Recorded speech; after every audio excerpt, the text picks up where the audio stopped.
Welcome back to The Explainer.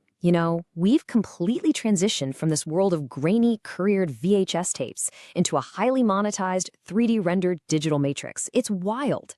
History isn't just sitting in dusty books anymore, right? It's being algorithmically optimized, rendered in real time, and blasted out to millions of screens. The stakes for who gets to tell the story of our past, they've literally never been higher. And the tools? Oh, they've never been more advanced. It's like watching a cinematic epic unfold in real life. Let's get right into it. Okay, let's dive into this.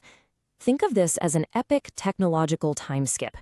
If we look back to the early 2000s, broadcasting major geopolitical messages meant dealing with physical, vulnerable analog media. We're talking couriers literally handing physical VHS tapes over to satellite networks like Al Jazeera. It was this slow, high-friction, super risky process. Fast forward to our modern digital era, and all that physical vulnerability? Completely gone. Today, global history is recreated using hyper-polished, consumer-grade software. We're looking at 4K, Unreal Engine animated sequences that feel straight out of a blockbuster anime, delivered in absolute milliseconds to a massive global audience by highly tuned recommendation algorithms. But, the curation of a geopolitical image isn't entirely new. It definitely existed way before this era of flashy 3D rendering. When we analyze the silent video clips released by the Pentagon back in 2011, the ones captured from the Abbottabad compound, they reveal a really meticulous, calculated approach to media. The footage actually showed Osama Bin Laden actively rehearsing speeches, intensely watching himself on television, and even strategically dyeing his beard for his on-camera appearances. From a purely analytical standpoint, high-level geopolitical figures have long been deeply invested in their personal brand and media curation. Really, the only thing that's changed is the technology we use to broadcast it. Now, what's really interesting about this next concept is something called semantic convergence. In our digital matrix, search engines categorize absolutely everything using numeric and semantic tokens. But what actually happens when one single token triggers a collision between two completely divergent realities? Well, semantic convergence happens when a search query forces an algorithm to evaluate and merge entirely different types of content into one unified search space. It creates this absolute collision in the digital ecosystem. To see this collision in action, just look at the numeric search token 911. For the algorithm, this exact same string of numbers triggers two vastly different worlds. On one side of the matrix, search vertical A pulls up localized emergency dispatch media. Think tactical police response footage like a Maricopa County SWAT team rescuing a baby during a standoff with a suspect named Todd Moretti. But simultaneously, search vertical B uses 911 to pull up monumental global historical reconstructions. I'm talking about massive, 52-minute documentaries like 911 USA versus Osama Bin Laden, produced by the creator at the Koastani. The algorithm is forced to aggressively weigh a localized tactical response right alongside a global historical event simply because they share that exact same numeric tag. So this brings us to a massive underlying question. When we're dealing with a highly sensitive, high-friction topic like geopolitical history, how does an independent creator actually hack this system? Seriously, how do they grab over 12 million organic views on a single historical documentary inside an algorithmically heavily guarded space? Well, the answer lies in mastering the algorithm's ruthless feedback loop. Step 1 is the hook. You need a massive click-through rate, and that's generated by a highly compelling thumbnail. Step 2, you've got to pass the human validation test, meaning the viewer has to intentionally click and watch for at least 30 seconds. Step 3, that's the real battleground. It's all about sustaining the average view duration, or AVD. The algorithm tests your content with small audiences first.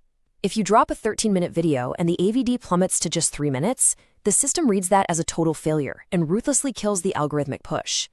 But if you can hold that retention, Step 4 unlocks broad, explosive global distribution. To survive this matrix and bypass those massive traditional media corporations, independent creators deploy a strict arsenal of white-hat optimization tactics. They forge keyword-rich titles under 60 characters and they pack them with power words to make sure they aren't cut off on mobile screens. They design custom, high-contrast thumbnails with massive fonts. They feed the search engine long, descriptive metadata completely full of long-tail keywords. They even meticulously script their call to actions and end screens exactly 5 to 20 seconds before the video ends just to retain session time. Oh, and they maintain super consistent upload schedules to build habitual, localized viewing patterns. It's intense. So the crucial point is this intense level of optimization isn't just for internet fame, it is fueled by a massive digital bounty. And the benchmark number to remember here is $4. This is the estimated average cost per thousand, or CPM, advertising rate. This single, highly sought-after metric is the financial engine fueling the entire modern geopolitical creator economy. It's exactly what incentivizes independent channels to build incredibly elaborate, epic historical reconstructions. When we look at the hard data on this, the scale is honestly staggering. Let's analyze the channel at the Kohistani, operating out of Pakistan. They are ranked number 3 overall in their country and 1319 worldwide. They've amassed a massive audience of nearly 3 million subscribers. Their flagship video on the USA versus Osama Bin Laden, it has crossed 12 million views. By mastering the algorithm and gripping viewers through a 52-minute documentary, their estimated monthly revenue hits a staggering crescendo, sitting somewhere between $22,000 and $31,000 US. This is a highly lucrative global operation built from the ground up by independent creators. And this brilliantly illustrates how every single second of viewer retention is essentially converted into capital through an exact mathematical formula. Digital platforms synthesize algorithmic views into real-world money using this kind of alchemy. Ready? Your gross revenue equals total views multiplied by the average CPM multiplied by a monetized playback coefficient. That coefficient just means the exact percentage of views that actually triggered a multi-format video ad. Take all of that and divide it by 1,000. This is exactly why creators are absolutely obsessed with audience engagement. Attention literally equals revenue. Now, with this much money on the line, we enter the realm of cyber warfare. Advertisers are paying top dollar for authentic, organic views. That is verified, undeniable human engagement, where a person watches for over 30 seconds. But on the dark side of this ecosystem is black hat manipulation. Shadowy actors deploy massive bot farms, Tor networks, and automated scripts to artificially inflate views and siphon off that ad revenue. So, to defend the matrix, platforms deploy advanced forensic filters that actively scrub this artificial traffic, ensuring the integrity of the whole digital economy. But hey, the digital matrix also thrives on absolute chaos and rapid-fire internet culture. Even the most incredibly serious historical moments are instantly weaponized into viral content. Take the geopolitical events of May 2011, for example. Right after, a creator named AlphaCat released a musical parody spoof of the president's announcement. Using nothing but simple green screens and contemporary internet memes, the video absolutely exploded. It hit 1 million views in just 50 hours. It's a sudden whiplash genre shift that proves history can instantly be transformed into highly viral comedic satire. Let's see how this builds, because to bypass the limits of dusty, expensive traditional archives, creators are deploying what we call a cinematic digital stack. History is no longer a boring textbook, it's being rendered like a high-octane, epic anime. They're wielding Unreal Engine for hyper-realistic 3D character and environment rendering.